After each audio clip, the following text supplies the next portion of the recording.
Ensuring the rights and welfare of every Filipino child is the foundation for building a stronger nation. Without effective policies and programs, many children remain vulnerable to abuse, exploitation, and neglect that hinder their potential and the country's future. With the efforts of the Council for the Welfare of Children, these challenges are addressed through coordinated actions, child-focused policies, and programs that ensure every child is protected, nurtured, and given a voice. I'm Angelique Lazo, and this is In Person.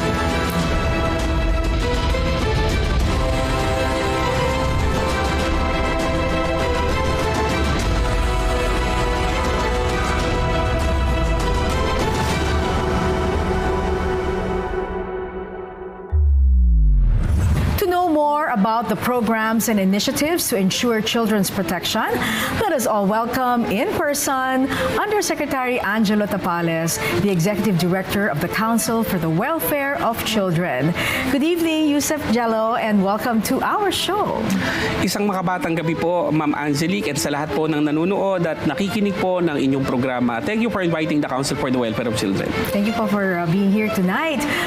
Para po sa kaalaman ng ating pong mga televiewers, ano nga po ba itong Council for the Welfare of Children? Gayong meron po tayong mga iba't ibang institusyon. Ano ho? Meron din po tayong andyan yung Department of Education sa pag-aaral.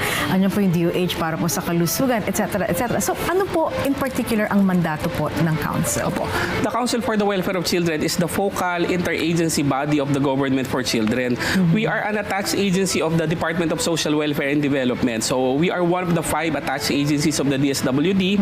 We were created under PD 603. It's a 1974 law under our first President Marcos. It's the Child and Youth Welfare Code.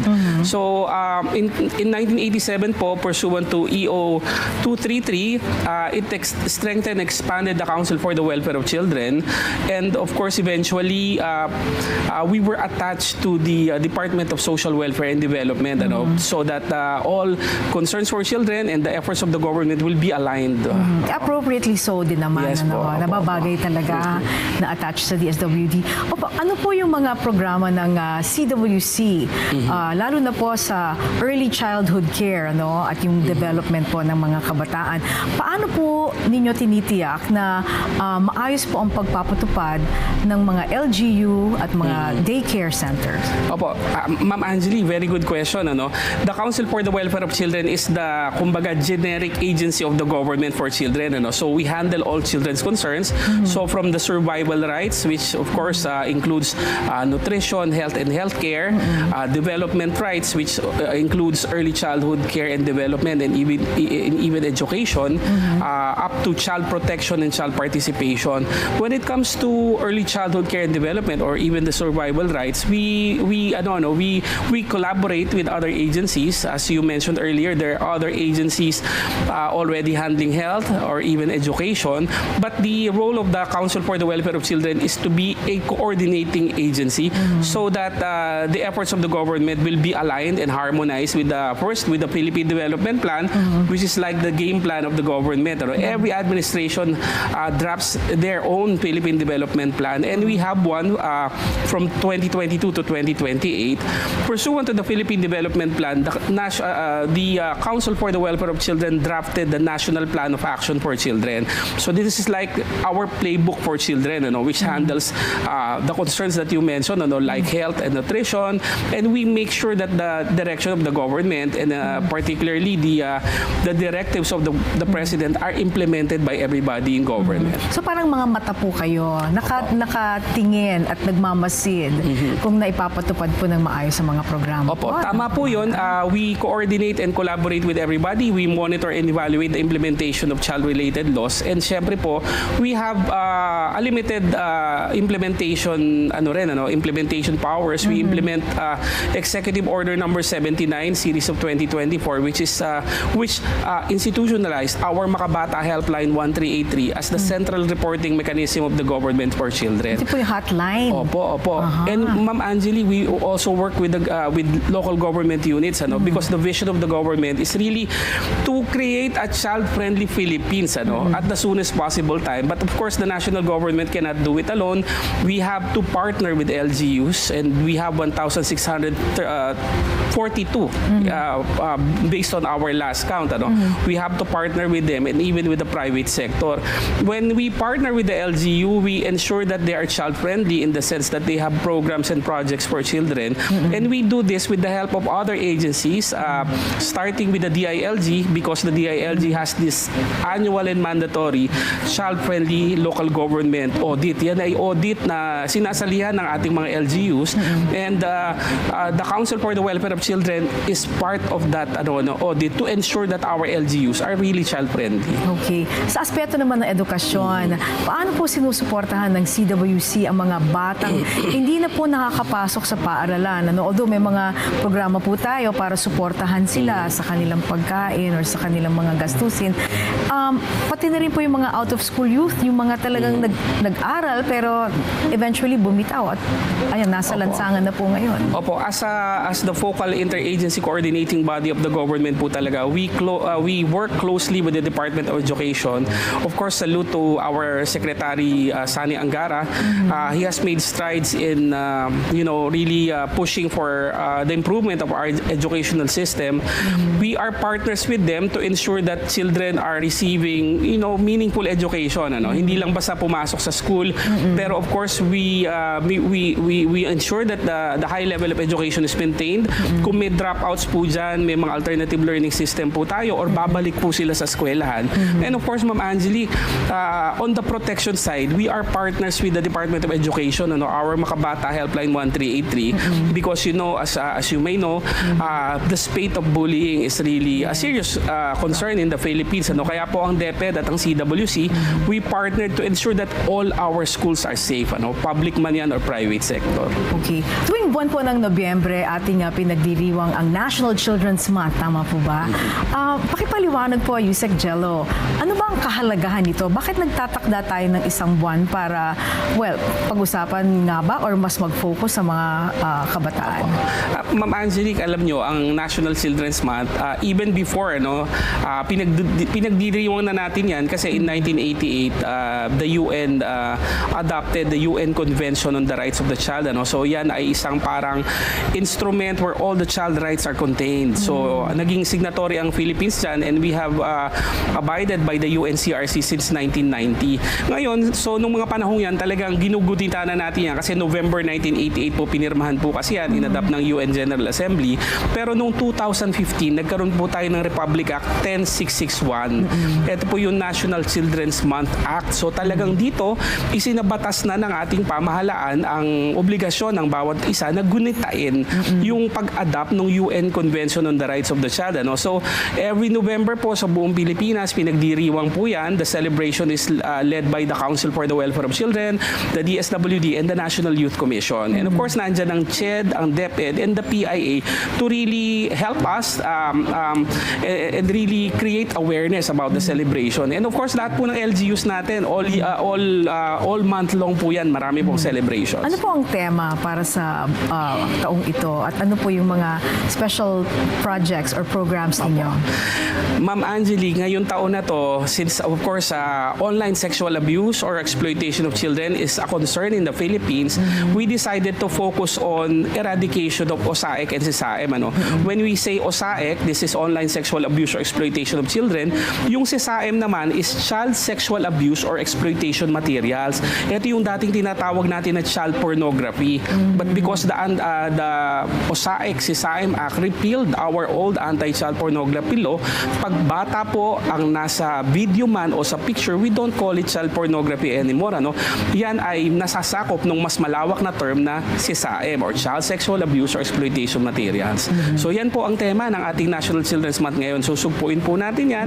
Magkikreate po tayo ng awareness para po talagang labanan po yan. Nationwide po talaga. Okay, pag-uusapan pa po natin at mahalaga nga po na malaman ko ang mga hakbang ng CWC pagdating po sa proteksyon ng mga kabataan pagdating sa sexual abuse at ito po mga exploitation materials na ginagamit. Sila mismo ang nagiging material, di ba? Para sa exploitation. Aalamin po natin yan sa pagbabalik ng In Person.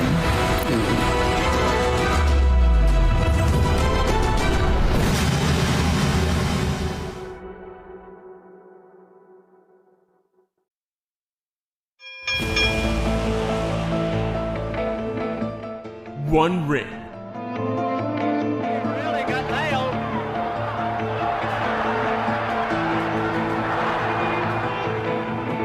Two legends in a night that would be forever remembered.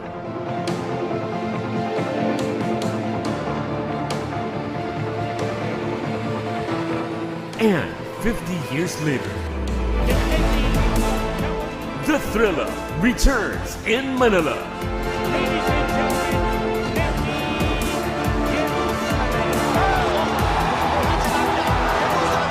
The thriller lives on. Muling saksihan sa inyong pambansang TV ang pagbabalik ng isa sa pinakasinubaybayang tunggalian sa kasaysayan ng boxing. Thriller in Manila 2. Tutukan ang live broadcast ngayong October 29, 1:00 ng hapon sa PSN Digital Channel at PSN Facebook page.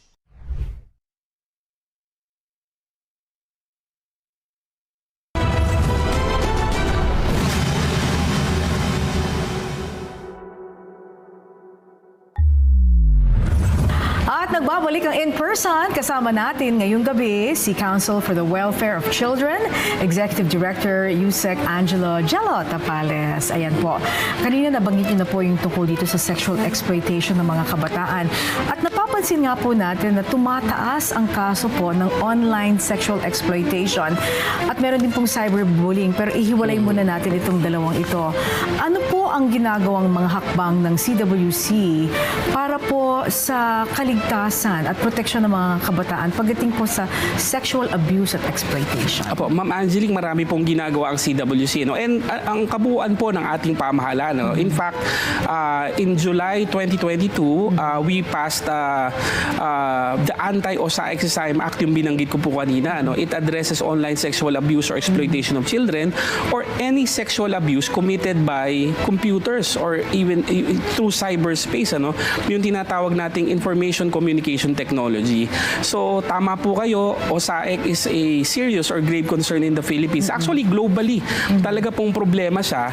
In fact, yung online sexual abuse, while bumaba po from 2023 to 2024, it's still alarming globally. And ang nakakabahala po, Ma'am Angelique, at ito ay talagang binabantayan din natin sa Pilipinas, yung proliferation ng AI-generated SISAM or AI-generated child sexual abuse or exploitation materials, ano, because globally it had a 1,325% increase, ano. So talagang nakakabahala po yan. In the Philippines, we have one documented case, ano, and I think you will remember a few months ago there was a Senate investigation about this at yung talagang nanay ay nagpunta doon at talagang nabiktima di umano ang kanyang anak ng SISAM, ano, na binebenta online. Okay, so ipaghiwalayin din natin ito, no? Merong case na talagang totoo. Opo. Na yung bata talagang ginamit ng kanyang kuminsan magulang, ng nanay, sariling ina. At ibinebenta ang mga larawan nila o may mga pinapagawang whatever, di ba, ng mga kahindik-hindik na bagay. And it's the parent itself, ano? Opo. So ano ho yung hakbang natin kontra dyan?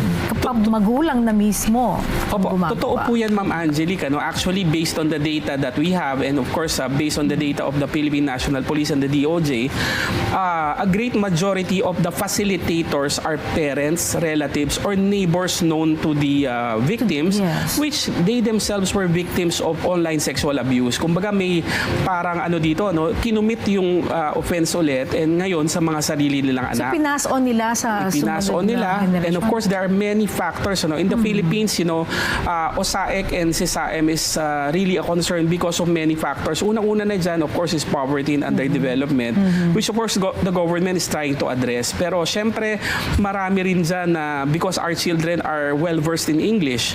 So yung mga sexual predators, minsan kaya silang i-chat directly. Yung ating mga free wifi and technology na readily available, ginagandahan ng gobyerno, nagagamit naman ng mga masasamang tao. And meron din tayong maling paniniwala ang iba na may no touch, no harm daw. Ano? So these are the things that the government is trying to address. Ngayon, because of that Anti-OSAIC Act which became law in 2022, may bagong na-create na body, the National Coordination Center for OSAIC and CSAM.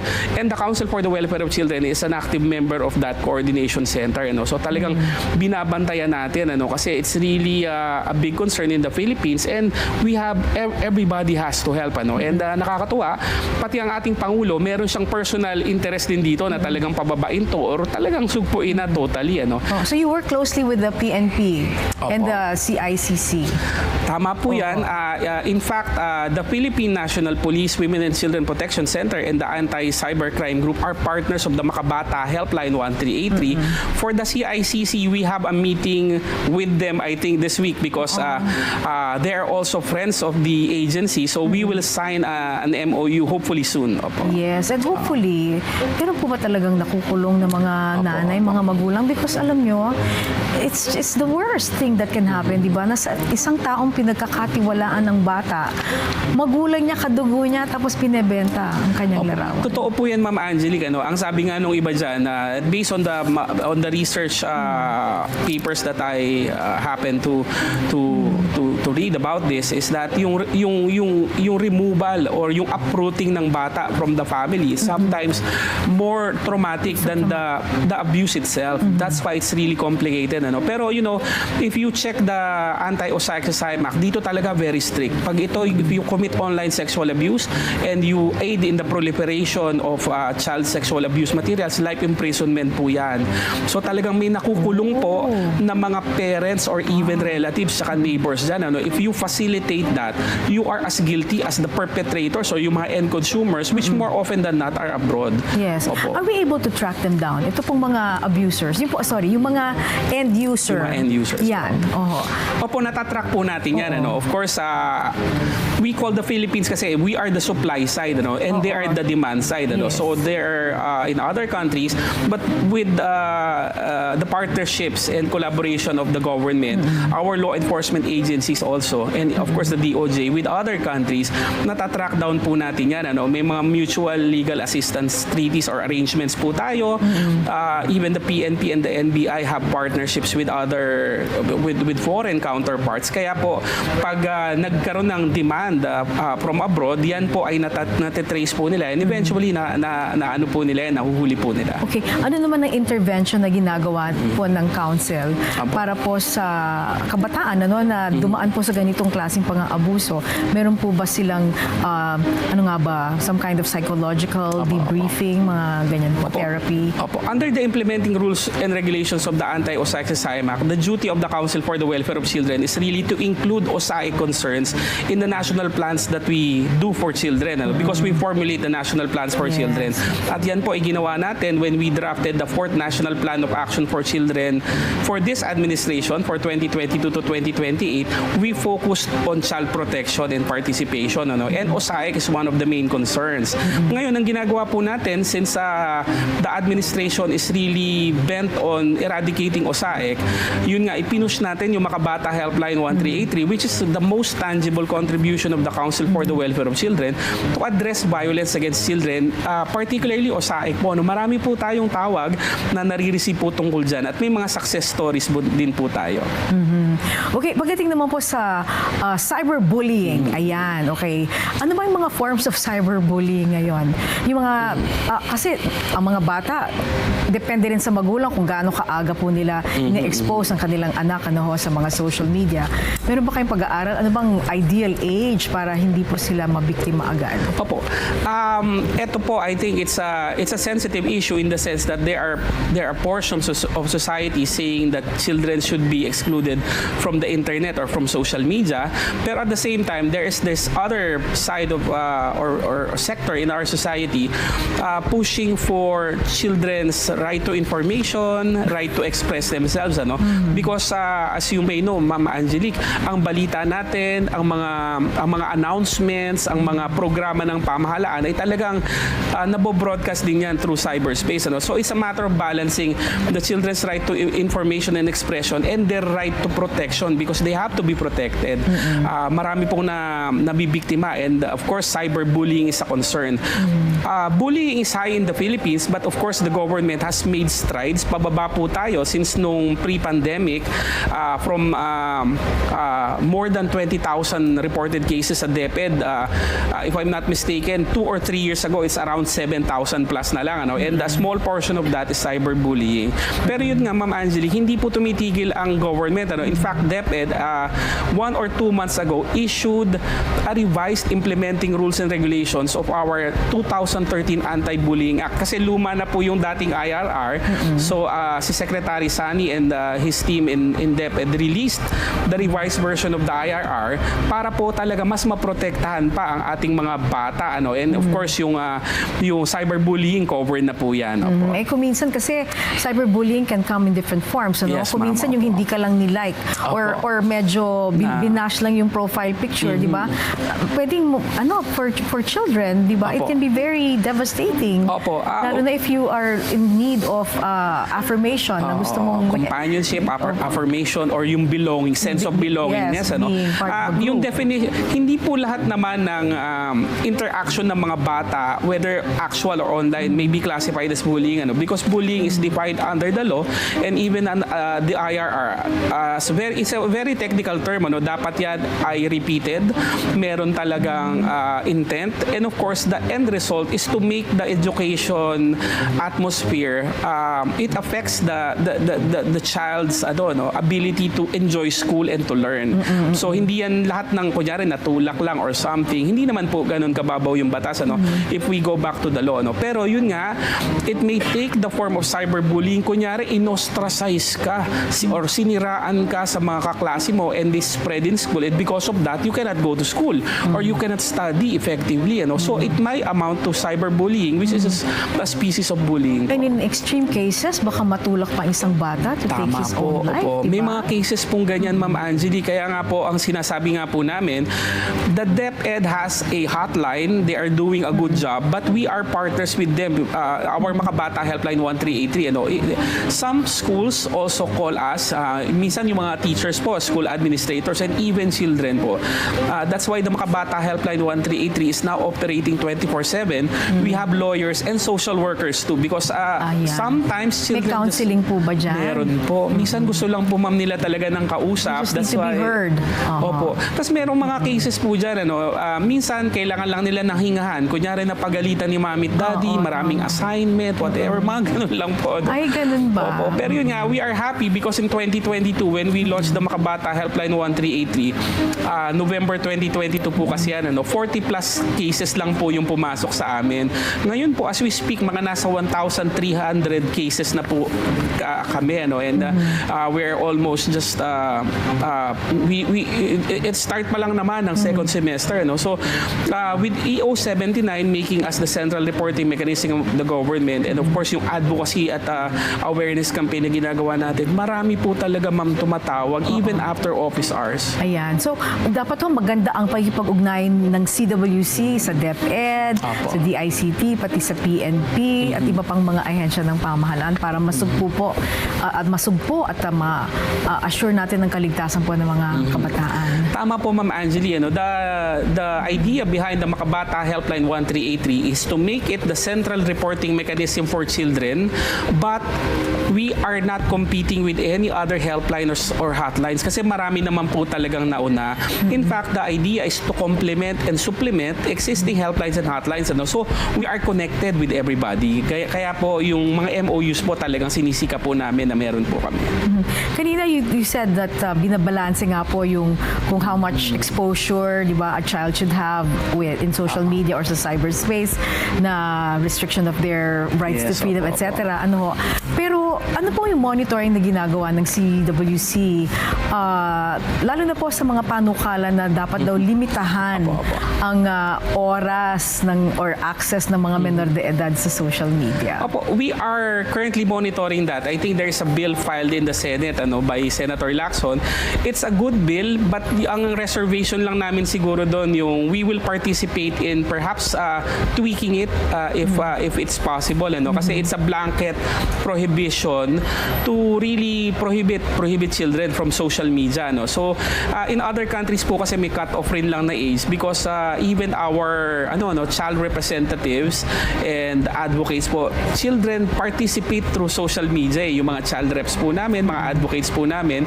So a blanket prohibition sometimes with respect might not be the best possible course of action to protect children. Okay. Sige po. Nako, very interesting pa rin po ang ating paksa ngayong gabi. Actually, may mga side questions pa ako na gustong i-follow up. So wag muna kayong mawawala. Magbabalik po ang ating programa ngayong gabi in person.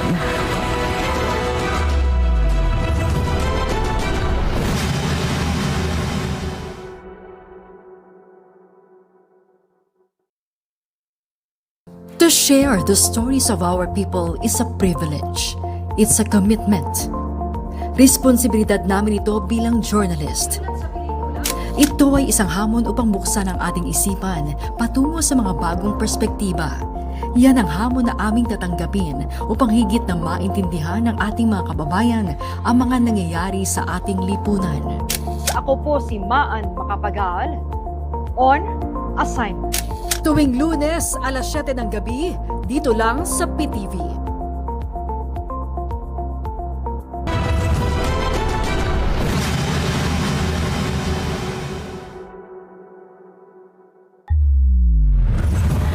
Nagbabalik ang in-person. Kasama natin ngayong gabi si Usec Angelo Tapales ng CWC. At ngayon po pag-usapan naman natin ito pong legislative agenda for children. Ano po ba ang nilalaman nito na mga batas na nais niyo pong maisulong? Opo, Ma'am Angelique, marami pong naabot na at ang government nung last Congress, 19th Congress, Pero for the 20th Congress, yung mga pending matters po namin, gusto namin ituloy, starting with the Magna Carta of Children, which also has a chapter on the Philippine Commission on Children. It will reorganize the Council for the Welfare of Children into the Philippine Commission on Children. Pag sinabi po kasing Magna Carta of Children, Ma'am Angelique, iyan yung isang dokumento na naandun talaga lahat ang karapatan ng mga bata, and the intention is to align the Magna Carta with the UN Convention of the Rights of the Child, yung pinag-uusapan natin kanina. Kasi yung PD 603 natin, which created the Council for the Welfare of Children, is earlier than the UNCRC. So that's why there is a need really to update our laws and make sure it's consistent with the UNCRC and talagang attuned to the times, kumbaga. Dapat napapanahon na. Tama po. So maraming hamon ang bata, so we have to really retool, kumbaga, talagang improve din yung mga batas natin. Aside from that, yung meron din kaming meron kaming panukala din yung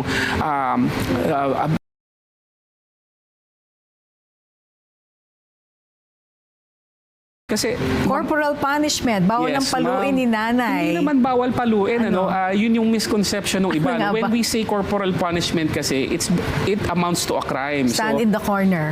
Hindi naman po. Hindi naman ganyan kababaw, Okay, Pero in not so many words, what the bill seeks to avoid, in not so many words, what the bill seeks to prohibit are criminal acts being committed on children. Because as early as 1992, meron na po tayo nung Republic Act 7610 natin. Ito yung usually tinatawag nating child abuse law natin. So pag yung pagdidisiplina mo ay nag-amount sa child abuse at merong mga decided cases sa Supreme Court dyan, ibig sabihin, if kunyari, yung act of disciplining is really geared towards demeaning, debasing, or degrading the intrinsic worth of the child na nakaka-apekto sa normal behavior. Kunyari, hindi lang kumain, pinagpapalo mo na ng dustpan or whatever, o sinaktan mo talaga, nilagay mo sa sako. Hindi na yan pagdidisiplina. So yan po ang pinagbabawal ng mga panukalang batas. Yes. But of course, it recognizes the rights of parents. As early as the PD 603, Family Code po natin, nire-recognize ang karapatan ng mga magulang na turuan at disiplinahin ng mga bata. Pero wag namang mag-a-amount sa krimen. Ano? Pero alam niyo, ganun po. pagpingot minsan ng tenga, di ba? Yung mga yan, kinukurot, gano'n. Opo. Pag labis-labis din yan. Actually, kahit minsanan lang, yun, masakit Opo. din po yun eh. Yung iba naman po kasi sinasabi nila, hindi naman paramihan ng beses. Oo nga po. Sometimes, hindi naman maraming beses ginawa, but of course, the psychological effect, yung mental health effect naman, na angle sa bata, maaari rin po kasing maapektuhan yan. That's why we have to balance it. Minsan talaga, excessive chastisement, of course, is penalized talaga. Pero minsan, hindi naman excessive yung chastisement, pero dehumanizing, humiliating, debasing talaga the intrinsic worth at na-damage tuloy yung bata. So we have to really be careful. So isa po sa tinutulak natin yan because there are a lot of cases of violence against children. While pababa po yan ngayon ding administration na to, yung bilang pababa 18,089 if I'm not mistaken in 2024 based on the PNP Women and Children Protection Center. Pero a good number of that, a big chunk of that is corporal punishment po pa rin na ginagawa ng mga magulang o ng mga kamag-anak. Yung mga verbal abuse, matindi rin po yan. Yung tatawaging, hayop ka, ganyan. Sana hindi na kita pinanganak. Opo, yung mga ganyan po, while din po ang pakinggan nun. Nakaka-damage po talaga rin yan sa bata. Kaya po, yun nga, etong mga bills po na to will not just prohibit corporal punishment, but will show parents like us a better way of disciplining children.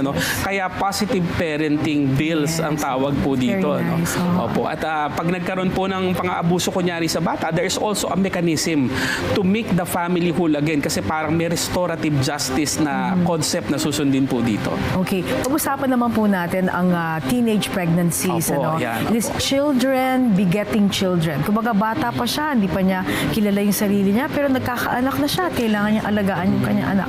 Alam mo, Nasaan na po tayo pagdating dyan? alam niyo, Ma'am Angelique, isa rin po yan sa legislative agenda po natin. It's really a concern in the Philippines and yun nga, ang maganda dito, government is really trying to address this because marami pong below 18 or minors na nabubuntis and batay po sa mga datos ng PSA, meron nga pong dalawa na 10 years old na nabuntis and reports reach the Council for the Welfare of Children as early as 9 daw or 8 meron nang nabuntis.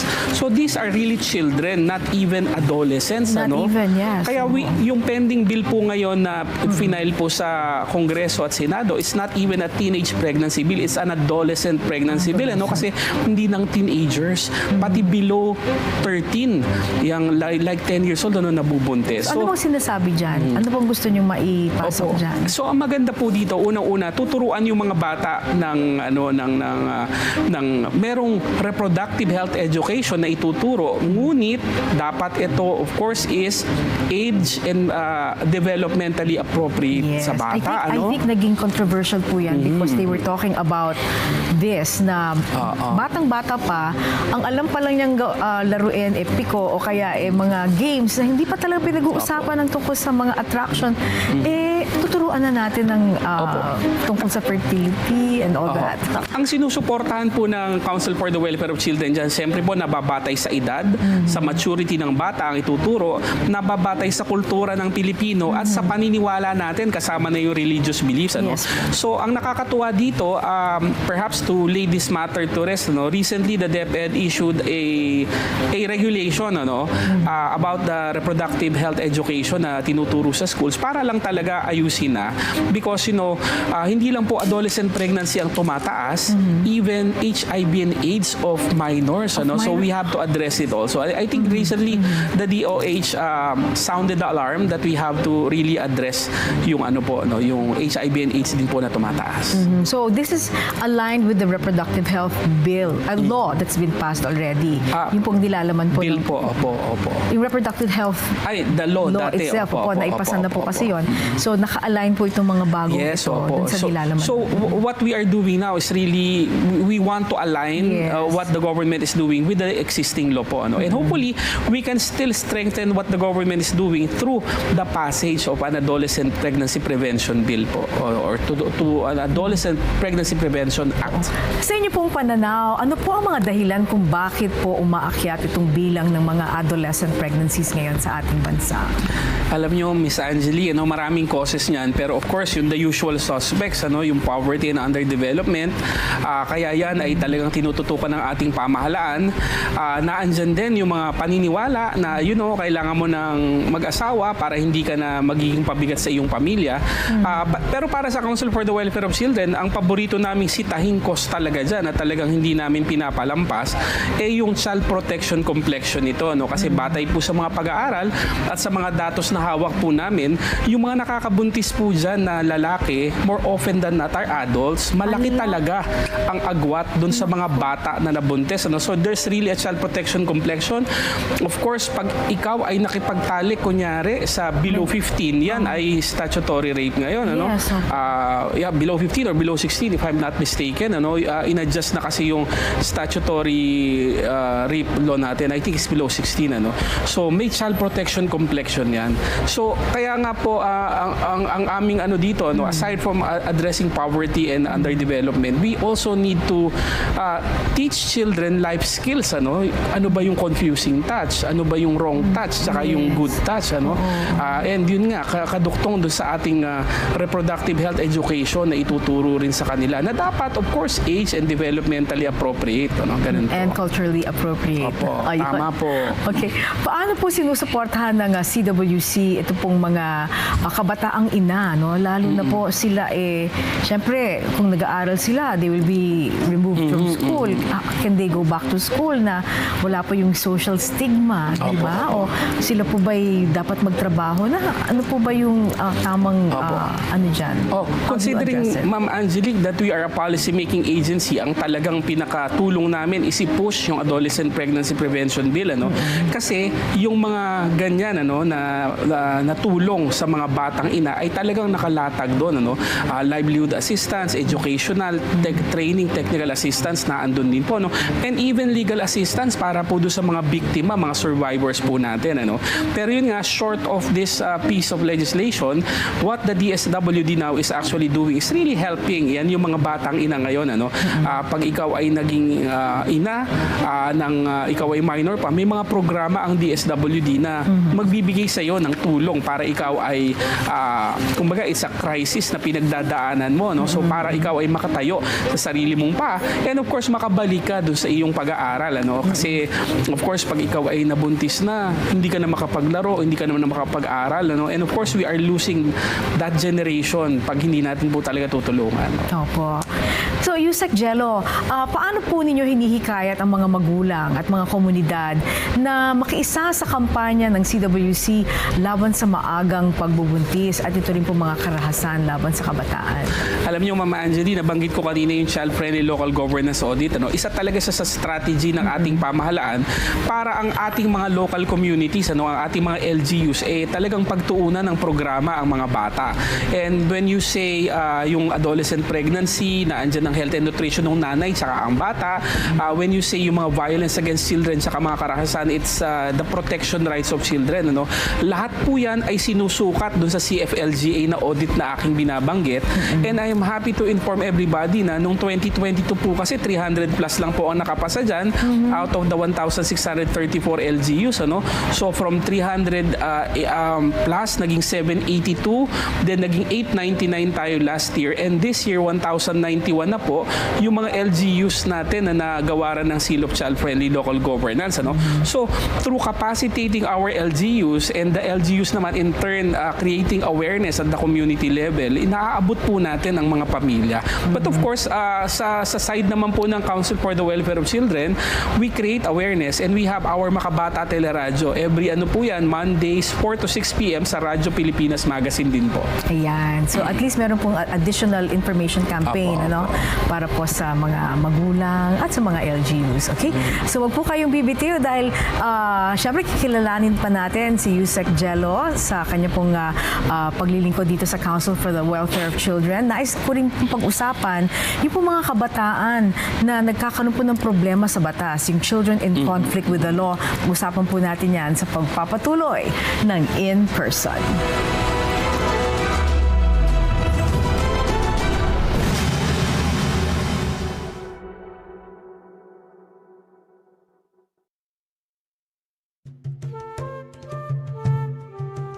Wika at pamumuhay na patuloy na pinagyayabong.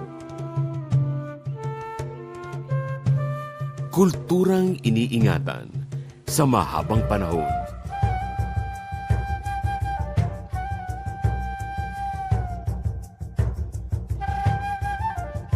Kultura at karapatan ng mga katutubong Filipino ay ating pahalagahan.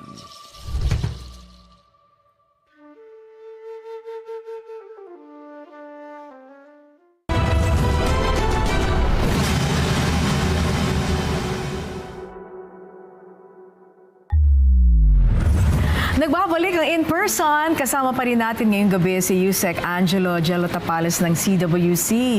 So Usec Jello, ito kamakailan nagkaroon nga po ng rally laban sa korupsyon.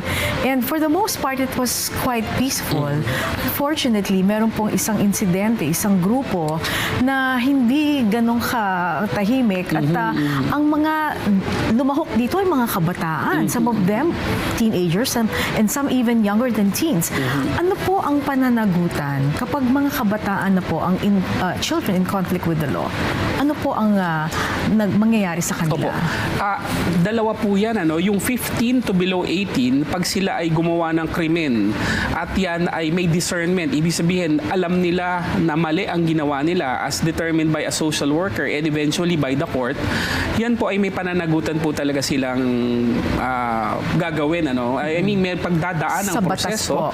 Opo, may diversion program po na pagdadaanan. It's hindi natin sinasabing walang pananagutan, but of course, since we are dealing with children, ang nilalatag lang po ng mga batas natin ay extra steps. Kunyari po dito sa kaso na to na may discernment ng bata, hindi pwedeng kasuhan kaagad at i-prosecute. There will be a diversion program, and this diversion program will be agreed, the children and the parents will agree to the diversion program, and obligasyon nila na sumunod doon sa diversion program na yan. And pag may discernment na ganyan, nilalagay sila doon sa bahay pag-asa. Pero yun nga, kunyari talagang incorrigible, hindi magbago, talagang pasaway at mukhang hindi talaga sumusunod, doon po nangyayari yung tumutuloy ang kaso and eventually nagkakaroon po ng pananagutan. So ang bata maaring magkaroon ng pananagutan pag talagang hindi na nagbago, hindi sumunod doon sa programa, and siyempre po ang parents bilang pagtaguyod ng bata, merong liability po ang parents, may civil liability under din po sa Juvenile Justice Welfare Act po natin. Ang wala po talagang liability yung mga below 15 talaga. Pero hindi naman sa walang gagawin ang batas o ang estado para sila ay i-correct or i-rehabilitate. Sila ay nagkakaroon na dumadaan sa tinatawag po nating intervention programs. So pwedeng community-based intervention yan sa LGU, sa barangay, or kunyari po, heinous crime po ang ginawa. Kunyari, below 15 pero heinous crime naman ang ginawa o paulit-ulit na krimen na yung ginagawa. Nakapatay, sila, for instance.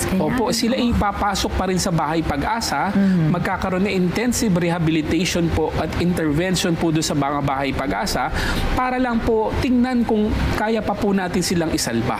Ganun po yung nangyayari po yung dyan. po mga bahay pag-asa, yun po yung para mga juvenile centers. Opo. Yan po ang tawag natin ngayon, bahay pag-asa. Yan po ay mga pasilidad po na itinayo ng ating national government in partnership with the local governments.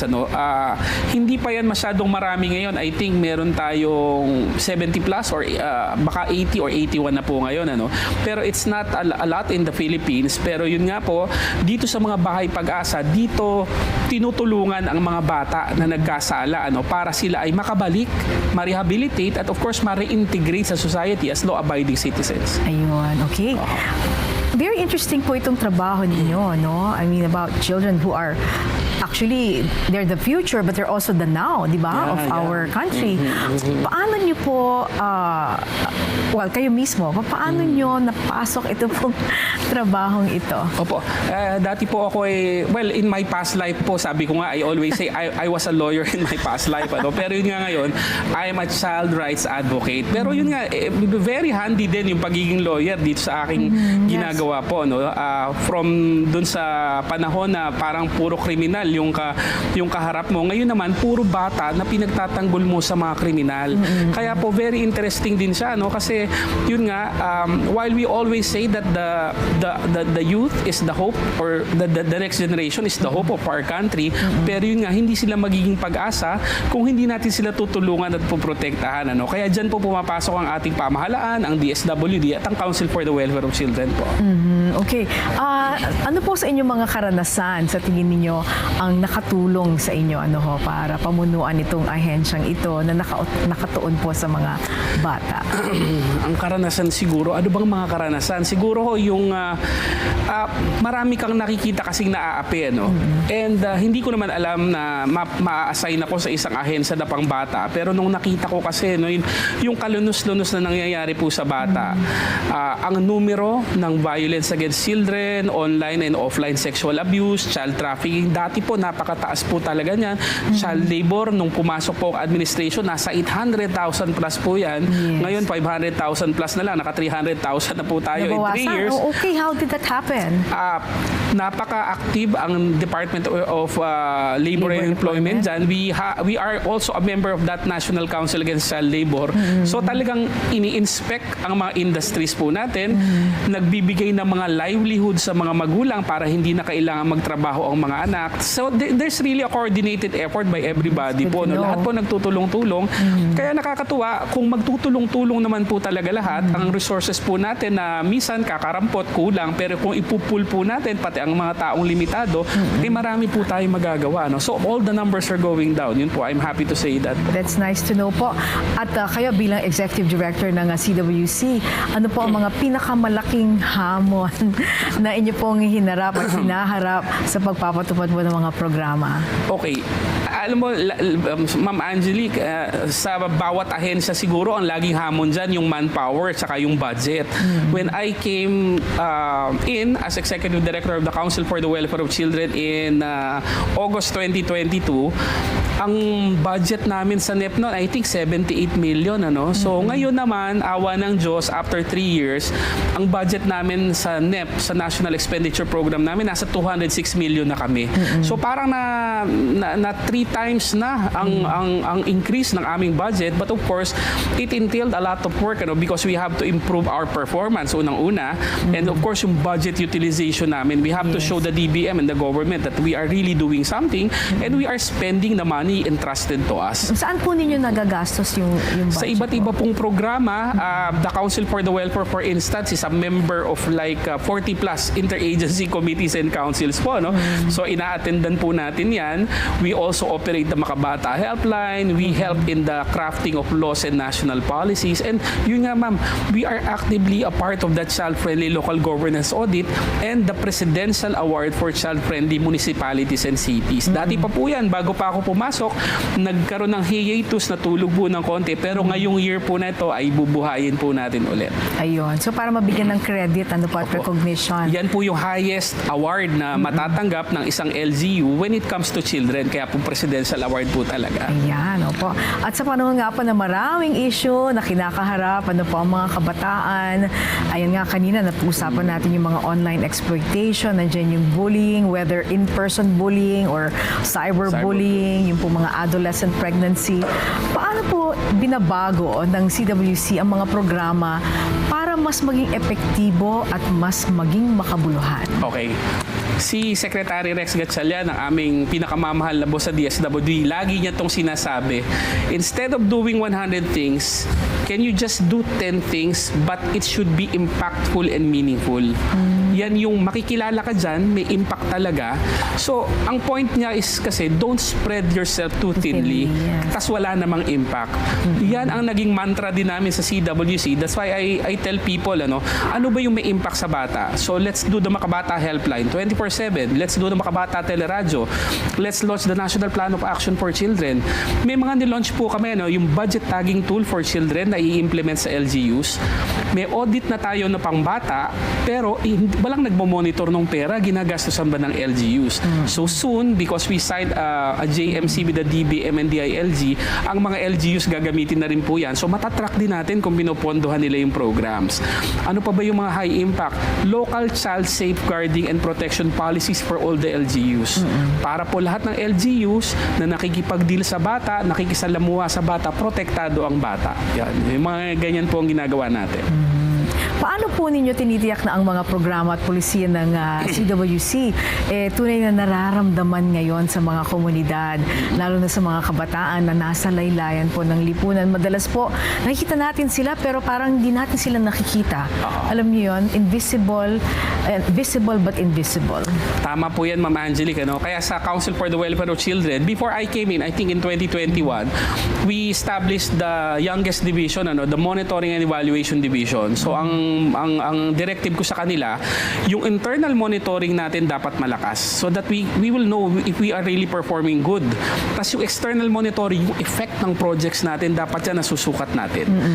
Mahirap po kasing makita ng biglaan ang epekto ng mga programa ng pamahalaan sa bata. But after 3 years of this administration, yun nga, violence against children bumagsak, child labor bumagsak, online sexual abuse nabawasan. We have gained a lot, but of course we have to do more. Kasi ang gusto natin, kunyari child labor, talagang dapat halos wala na yan. But of course, yun nga, we rely on data from the, kunyari, the NBI, the PNP, or even the DICT, kunyari, or even data from abroad po, kasi sinusukat po yung ating mga milestones po. Hindi tayo pwede mag-relax, in other words. Yes, ma'am. Opo, kasi marami. yung mga katunggali, yung mga kalaban, patuloy sa kanilang mga maling gawain. So all the more po. And the threats are also evolving. Kunyari, yung Usec, pinoproblema natin. Ngayon, may AI-generated sexual abuse online. Yeah, ginagamit po ang, let's say, features ng isang tao para gumawa ng something. Pwede po, feature ng anak mo, gagawing bastos, or totally original, AI-created picture and proliferate it. Diba? And we are trying to fight that. Sinasabi ng iba, it's a victimless crime. But for the Council for the Welfare of Children, maaring walang bata kunyari na ginamit, pero we cannot agree to its normalization kasi it will degrade the children's sector or the Filipino children as a whole.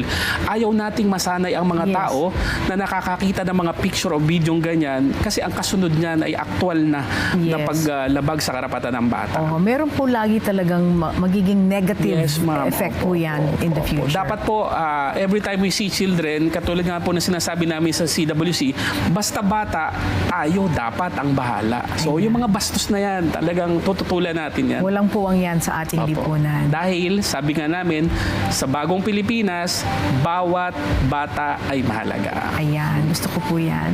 At ano po ang inyong panghuling mensahe para po sa ating mga kababayan, lalo na po sa mga kabataan at sa mga magulang po nila? Para po sa mga magulang na nanonood po sa atin, saka sa mga kids, sa mga teens na talagang partner natin sa pagsulong ng karapatan ng mga bata, kayo po ay may mga karapatan. Hindi kayo pag-aari ng inyong mga magulang, hindi kayo extension ng pagkatao ng inyong mga nakakatanda. Ipaglaban nyo ang inyong mga karapatan na andito ang pamahalaan para tulungan kayo. Kung may problema kayo, call the Makabata Helpline 1383. Visit our Facebook page na andun po lahat ang contact details namin. Yun lang po siguro. At of course, bright future to everyone. Marami pong ginagawa ang pamahalaan. So sa bagong Pilipinas, ang bata po talaga ay mahalaga. Maraming salamat po sa inyong oras ngayong gabi sa pagsama niyo sa amin dito sa ating programa. Undersecretary Angelo Tapales, Executive Director ng Council for the Welfare of Children. Thank you po, Ma'am Thank you so much. Beyond formulating policies and implementing programs, the Council for the Welfare of Children is not just a government agency. It is the nation's guardian of childhood, ensuring that every Filipino child is protected, empowered, and given the chance to dream and thrive in a safe and caring society.